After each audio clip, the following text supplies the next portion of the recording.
ရတဲ့ခွေးကကာကွယ်ဆောက်ရှေ့ခြင်းမရှိဘဲနဲ့အင်းဒီကြီးနဲ့ဒီကာကွယ်ဆောက်ရှောက်တဲ့တက်ဖြစ်ဟုတ်ကဲ့ကျွန်တော်ကိုယ်တိုင်ဝင်မေးခဲ့တာကျွန်တော်တို့ပြင်ပါဟုတ်ကဲ့အဲ့ဒါကိုကဘာတဝန်းလုံးကဝိုင်းပြီးတော့ဟောမှာပေးကြတယ်ဒီမှာနိုင်ငံရဲတပ်ဖွဲ့အတွင်းမှာတော်တော်လေးကြည့်ရတာပါဒီကနေ့ဟုတ်ကဲ့အခုဒီတစ်ခေါက်ထပ်လာခြင်းအကြောင်းရင်းကကျွန်တော်တို့ဒီပုံကိုအကြီးပုံစံအတိုင်းဒီအုပ်ချုပ်ရေးအဖွဲ့အစည်းတွေကအင်းဒီကြီးနဲ့လက်ပါစီတွေကပြည်ရသူရွာသားတွေကိုဖိနှိပ်နေသေးသလားဆက်ပြီးတော့မတရားလုပ်နေသေးသလားဒါတွေကိုကျွန်တော်ကအသေးစိတ်သိရအောင်လို့အားလုံးနဲ့တွေ့ကြည့်လို့ပြီးလာခြင်းဖြစ်ပါတယ်နော်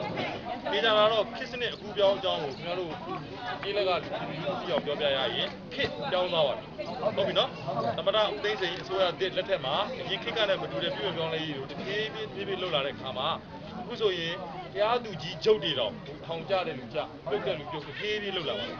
အဲ့တော့ကျွန်တော်တို့တွေကအခုချိန်မှာပြည်သူလူထုဘက်ကပဲမမရက်ပြီးတော့